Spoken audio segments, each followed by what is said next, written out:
আজ বানাবো কুমড়ো দিয়ে এমন একটা রেসিপি যেটা থাকলে গরম ভাতের সাথে আর কোনো কিছুই লাগবে না, এটা দিয়েই সব ভাত খাওয়া হয়ে যাবে। তো নমস্কার বন্ধুরা, স্বাদবাহারের পক্ষ থেকে আপনাদেরকে জানাই অনেক স্বাগত। আশা করছি সবাই ভালো আছেন, সুস্থ আছেন। আজ আমি বানাবো কুমড়ো ভর্তা। তাহলে চলুন দেখে নিই আমার আজকের রেসিপি।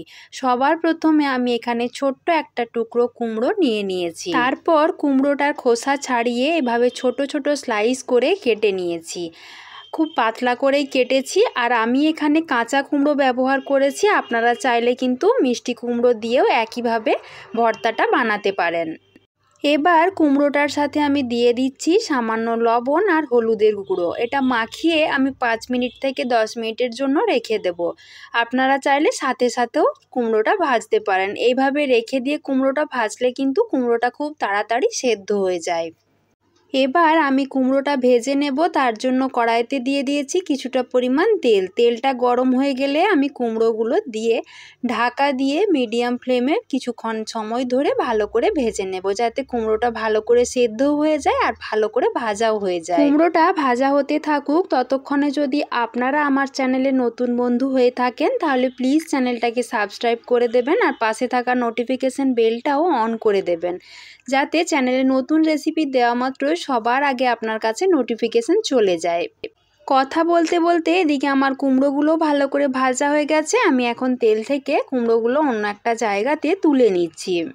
আশা করব আপনারা পুরো ভিডিওটা জুড়ে আমার সাথেই থাকবেন। তার সাথে যদি ভালো লেগে থাকে তাহলে অবশ্যই একটা লাইক করে দিয়ে সকলের মাঝে বেশি বেশি করে শেয়ার করে দেবেন, যাতে সবাই দেখতে পায়। এবার ওই কড়াতে আমি আরেকটু সরষের তেল দিয়ে দিয়েছি, তাতে দিয়ে দিচ্ছি 3টে শুকনো লঙ্কা। লঙ্কাটা একটু ভেজে তুলে নেব।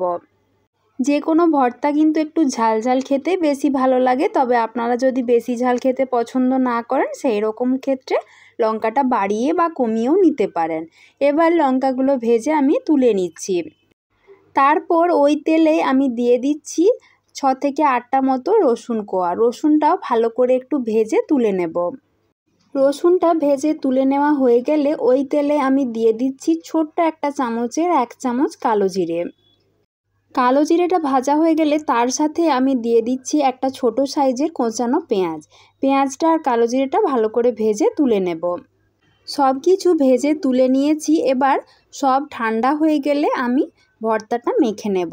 তার জন্য আমি এখানে নিয়ে নিচ্ছি প্রয়োজন মতো লবণ, দিয়ে লঙ্কাটা লবণের সাথে ভালো করে একটু চটকে হাত দিয়ে মেখে নিচ্ছি।